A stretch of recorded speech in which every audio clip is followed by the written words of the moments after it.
Our families came to Crookston to make a life for us. They worked hard and made many sacrifices. They kept to themselves and to one another, facing discrimination and hardship with dignity, and they want for something better.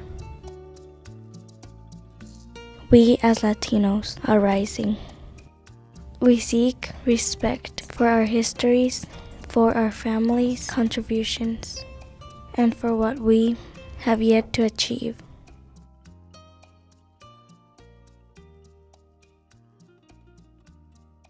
I was born in Mexico, Mexico City. There was a small town, and I came to Minnesota. We used to come to Whole Beats because a friend of ours brought us from down here and told us about the beats. We came here, first of all, because we needed to speak the language so it could be better. My dad was a migrant family, so he came to work in the fields or work at the pilers and that kind of work. My mom wanted a better future for us, and she and my grandma lives here, so we came live here with my grandma. My family was relocating, and my mother already had parents that had settled here. So this is why we ended up here. My dad moved us up here, or down here from Wisconsin about 30 years ago. Pretty much came down here for the fields. I've been back and forth, you know, living in Mexico, living in the United States, and I moved back here for my children to give them a better life.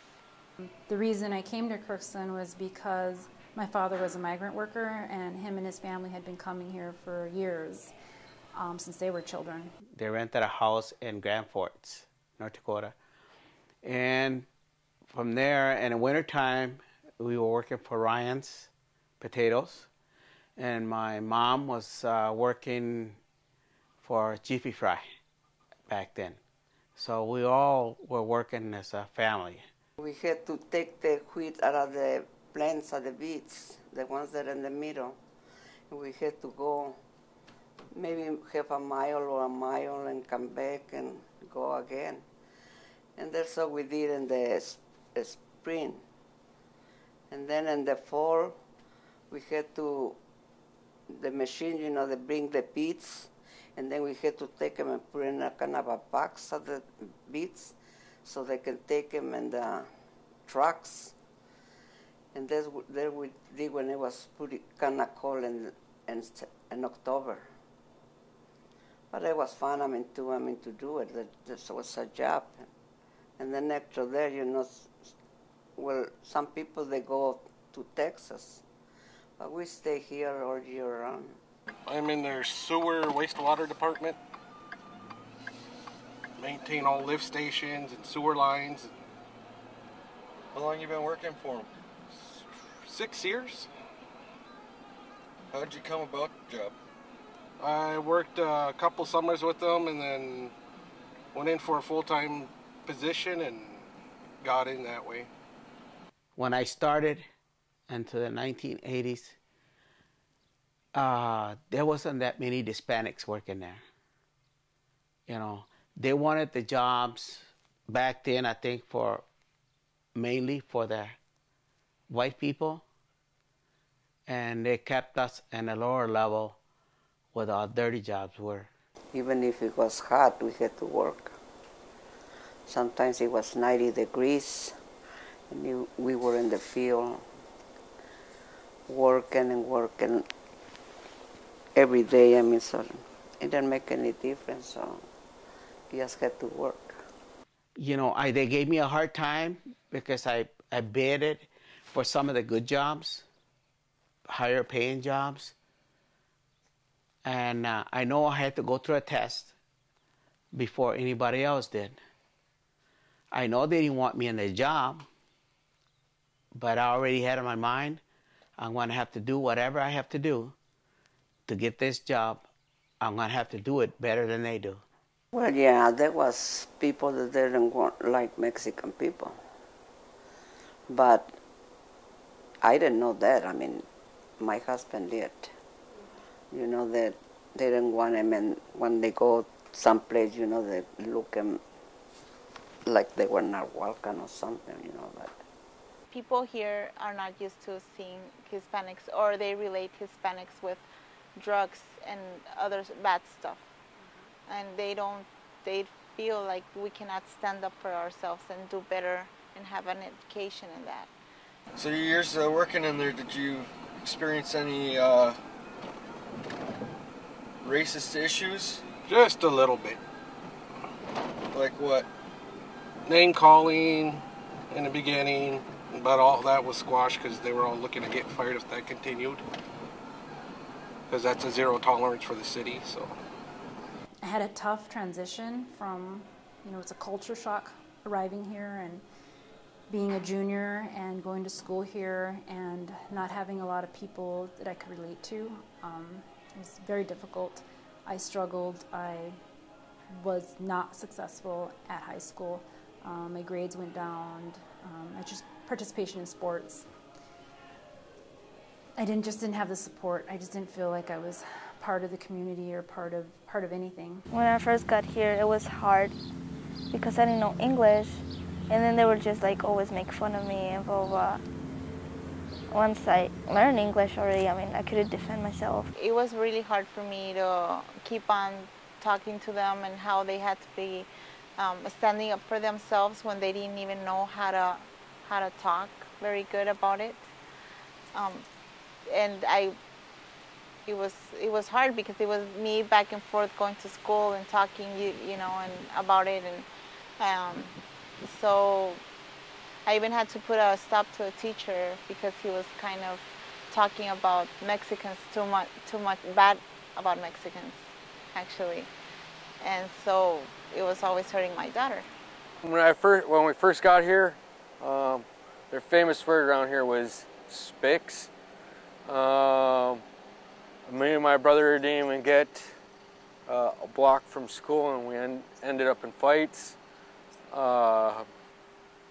And we fought pretty much our whole grade school year till they learned how to respect us. And like Mexicans spick or Mexican stuff, and they think we have like less rights than they do. And I don't think it's fair for us. I think being labeled, period, before you even move here is the worst consequence you could get. A lot of us, they think that just because we're Hispanics, we're troublemakers, or we're in the wrong place. We're not. I believe now that on this generation, I'm hoping that somehow they can look back on their history. Compared to now, we came a long ways right now. We did. Because back then, it's a lot of stuff we couldn't do. You couldn't go to the same restaurant. You couldn't go to the same bathroom. Now, everybody's equal. But the Hispanics always looks like, to me, you always have to prove yourself. They won't call you straight up spick right in front of your face. But they'll find a word to be racist. They'll find that loophole. And I think people are too scared to open their mouths and stick up for themselves. I think there's a stigma attached to being Hispanic or being a minority in this area. From 20 years ago, a lot of the migrant workers that came up here, it's a lot of hard work. It was good work, but they probably still wasn't enough earnings for them to support their families, so they did have to subsidize with housing and with food support and cash support in order to support their families. And I think there was a stigma attached to that native Crookston people were not comfortable with. They felt that, people were migrating here and taking advantage of services and it was not a good feeling, you know. So if you were a person, you know, of Hispanic or Mexican American background, when you came here, you were kind of targeted as being abusing their system around here. And they judged you for anything and everything you did. So you have to set your standards a little bit higher to get, you know, be successful. What would be like make it better, like make it people accept us because we are equal. And here they just like they don't get it. A lot of people bullied me because I was Mexican, and after a while I did learn English. Like in half of the year I started a little bit more with English, but it was really hard for me to get English. It's been very hard. It's been very hard because they are different. When they got here, they were considered different because they don't know how to speak the language. And so at school, they were pushed around, they were called names, just because of the fact of them speaking another language. And they kept on telling us a lot. You can't be talking Mexican. You got to talk English. You know. What can you do when a big company like that tells you and all stuff, you know? You got your job, you got your family to support and all stuff. And once in a while, when we talk Spanish, we have to do it outside or, you know, when we're by ourselves, nobody around. My first language was Spanish. And then when we came here, I started like learning English. My children don't speak Spanish. Because we never teach them to. My older son, when he went to school, he was talking Spanish in school. And I don't think he's supposed to because the teachers the class, it wasn't his young kids, so we didn't teach him then later on. My parents always taught me, and they have always spoke to me in Spanish, and that's how I grew up. But then you got into the younger generations where everybody knows has lost that part of their culture as far as speaking and understanding Spanish. It's hard for me. I mean, I should have learned, but I never bothered in, you know, trying like I should have. What I've noticed, a lot of the new generations are not learning Spanish. I'm still a little confused on why. It has a lot to do with, you know, where you're living, and I guess your parents choose not to teach it to you because of where you're at. Me personally, it was always kind of hard because I've always wished that it was more fluent for me, so it's something now that I have to take and learn on my own versus something that could have been taught to me. When I go to 9th grade, I signed up for a Spanish class so I can learn. So I'm going to pay real good attention to that. I think it's it's a shame. I mean, I think they should learn and learn how to speak and learn how to, you know, understand Spanish. Like I said, I could speak it a little bit, but I can't, you know, Fluently speak it. fluently, yeah. In my house, everybody talks English. Actually, I'm the only real Mexican here, right now in this home. But once in a while, I tell my kids some Spanish, say a few things. Like at my home, I would talk Spanish, but outside I'm just like, I have to talk English because everybody here talks English. My parents showed me and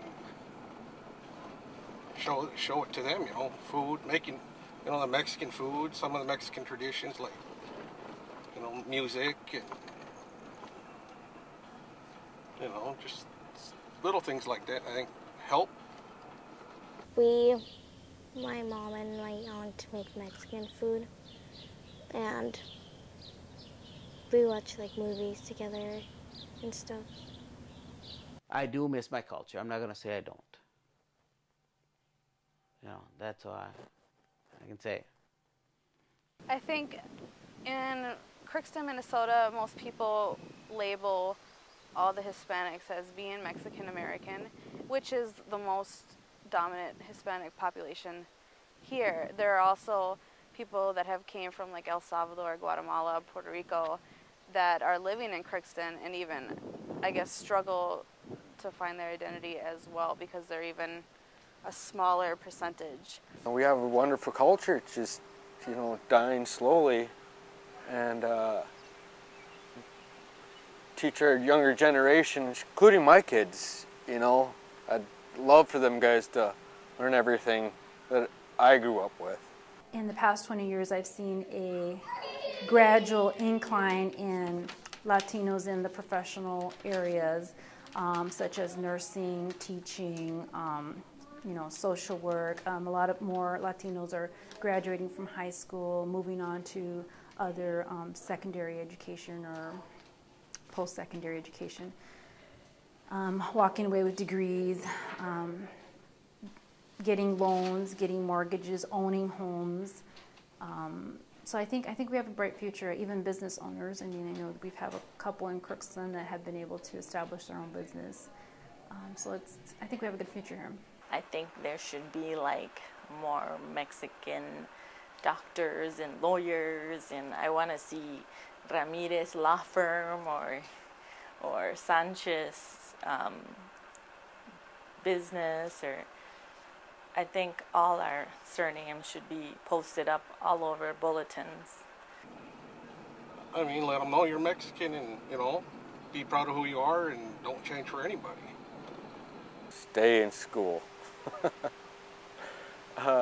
Stay in school. Remember who you are and never forget who you are. Don't ever give up. There's lots of people that are wanting you to succeed. I don't know. That's all I have. Keep on working and not to forget about our past, about how people started immigrating and why they started immigrating here, to have always this for the better.